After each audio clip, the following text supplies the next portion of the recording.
Assalamualaikum warahmatullahi wabarakatuh. Oke teman-teman, kita sampaikan informasi DHD, investasi ikan lele. Oke teman-teman, sekarang perkembangannya kita lihat cuplikannya. Oke, selamat menonton. Terima kasih. Assalamualaikum warahmatullahi wabarakatuh. 6 Oktober 2021, kedatangan para mitra koperasi DHD ini menuntut pihak manajemen mengembalikan uang yang telah mereka tanam serta membayar keuntungan yang dijanjikan sebesar 8. Salah satu warga menginvestasikan uangnya ke perusahaan mencapai 5 miliar rupiah lebih. Sementara para korban tertarik menginvestasikan uang karena dijanjikan keuntungan investasi hampir 10% dari uang investasi per kolam ikan lele minimal 10 juta rupiah. Investasi ikan lele organik yang mereka ikuti. Mereka menuntut pihak manajemen koperasi DHD Farm Indonesia. Selengkapnya akan disampaikan rekan jurnalis dari Tribun Sumsel. Selamat, salam sejahtera. Allahumma sholli ala Sayyidina Muhammad wa ala ali Sayyidina Muhammad.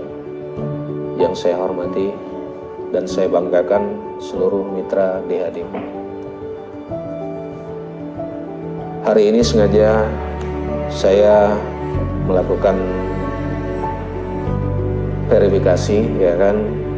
Saya kebetulan sebagai komisaris dan juga bersama Pak Heri, komisaris juga, dan didampingi oleh jajaran direksi DHD Group. Sebenarnya verifikasi ini untuk menindaklanjuti dari verifikasi yang telah dilakukan oleh Dewan Direksi kemarin, ya kan, untuk lebih memperjelas situasinya seperti apa.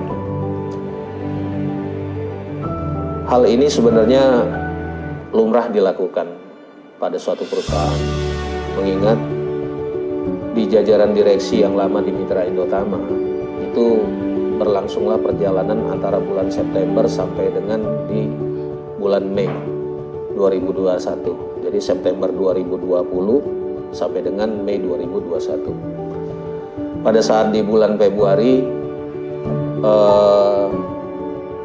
saya meminta kepada Dewan Direksi untuk melakukan audit internal.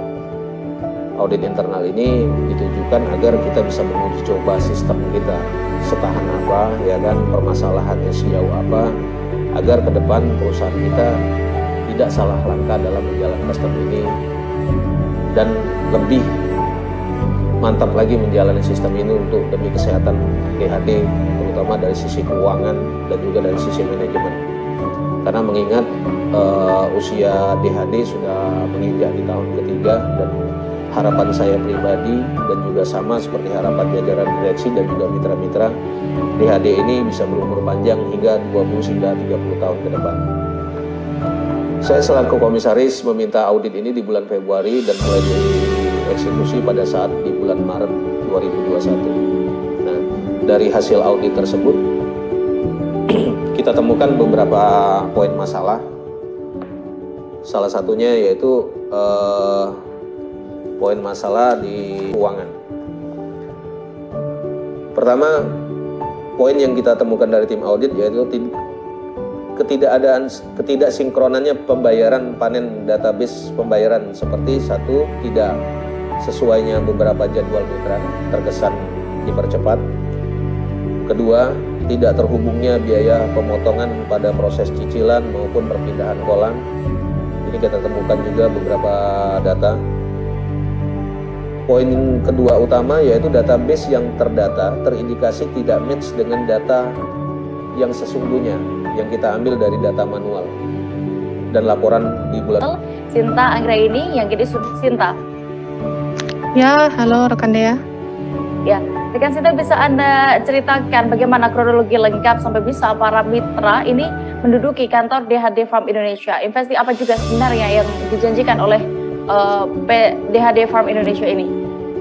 Baik, Dea, sebelumnya memang sudah kami laporkan bahwa kantor DHD yang ada di Kota Palembang itu didatangi oleh puluhan orang yang tergabung dalam mitra investasi di dalamnya. Dari setiap keuntungan yang diserahkan, maksud kami dari setiap modal investasi yang diserahkan itu akan mendapatkan keuntungan 8%. Namun dalam kenyataannya seiring waktu berjalan. Hormat, salam sejahtera. Allahumma sholli ala Sayyidina Muhammad wa ala ali Sayyidina Muhammad. Yang saya hormati dan saya banggakan seluruh mitra DHD. Hari ini sengaja saya melakukan verifikasi, ya kan. Saya kebetulan sebagai komisaris dan juga bersama Pak Heri, komisaris juga, dan didampingi oleh jajaran direksi DHD Group. Sebenarnya verifikasi ini untuk menindaklanjuti dari verifikasi yang telah dilakukan oleh Dewan Direksi kemarin, ya kan, untuk lebih memperjelas situasinya seperti apa. Hal ini sebenarnya lumrah dilakukan pada suatu perusahaan, mengingat di jajaran direksi yang lama di Mitra Indotama itu berlangsunglah perjalanan antara bulan September sampai dengan di bulan Mei 2021. Jadi September 2020 sampai dengan Mei 2021. Pada saat di Februari saya meminta kepada Dewan Direksi untuk melakukan audit internal. Audit internal ini ditujukan agar kita bisa menguji coba sistem kita setahan apa, ya kan, permasalahannya sejauh apa, agar ke depan perusahaan kita tidak salah langkah dalam menjalankan sistem ini dan lebih mantap lagi menjalani sistem ini untuk demi kesehatan DHD, terutama dari sisi keuangan dan juga dari sisi manajemen. Karena mengingat usia DHD sudah menginjak di tahun ketiga, dan harapan saya pribadi dan juga sama seperti harapan jajaran direksi dan juga mitra-mitra, DHD ini bisa berumur panjang hingga 20 hingga 30 tahun ke depan. Saya selaku komisaris meminta audit ini di bulan Februari dan mulai dieksekusi pada saat di bulan Maret 2021. Nah, dari hasil audit tersebut kita temukan beberapa poin masalah. Salah satunya yaitu poin masalah di sisi keuangan. Pertama, poin yang kita temukan dari tim audit yaitu ketidaksinkronannya pembayaran panen database pembayaran, seperti satu, tidak sesuainya beberapa jadwal mitra, terkesan dipercepat. Kedua, tidak terhubungnya biaya pemotongan pada proses cicilan maupun perpindahan kolam. Ini kita temukan juga beberapa data. Poin kedua utama yaitu database yang terdata terindikasi tidak match dengan data yang sesungguhnya yang kita ambil dari data manual dan laporan di bulan. Para mitra yang telah menyetorkan uang yang bahkan hingga ada yang mencapai puluhan bahkan ratusan juta tidak kunjung mendapatkan hasil dari investasi yang sudah mereka tanamkan. Begitu deh ya. Ya, lalu terkait kondisi ini, apakah sudah ada sikap atau hal yang dilakukan oleh PT DHD ini, Sinta?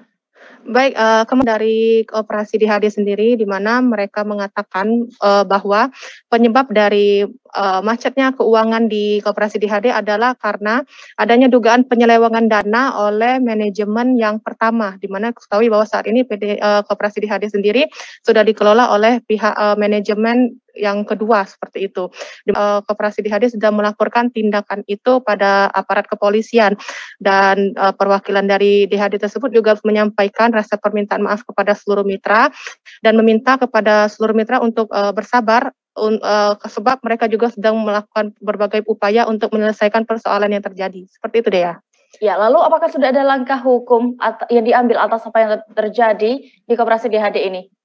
Baik, hingga kemarin sudah ada 3 orang dari mitra DHD yang sudah melaporkan kejadian ini kepada pihak kepolisian, tepatnya di Polda Sumsel.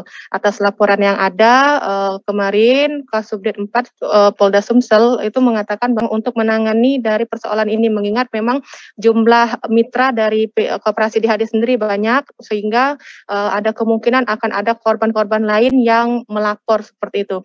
Dan juga dapat kami sampaikan bahwa kemarin itu sempat beredar kabar bahwa pengurus yang lama dari Koperasi DHD itu sudah diamankan aparat kepada pihak penyidik, bahwa hal itu belum terjadi karena penyidik juga masih mengumpulkan sejumlah barang bukti dan meminta keterangan saksi terkait dengan persoalan ini. Begitu deh ya. Baik.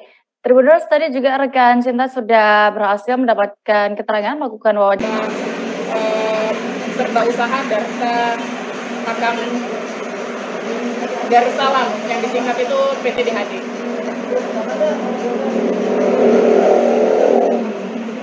Ya, kirakan mungkin korban ada lagi, jadi dibentuk tim khusus untuk penanganan kaitan dengan masalah kasus koperasi. Sudah menonton video-video kita, jangan lupa di like, subscribe, and share apabila perlu, and komen-komen bila ada yang ingin ditanyakan. Wassalamualaikum warahmatullahi wabarakatuh.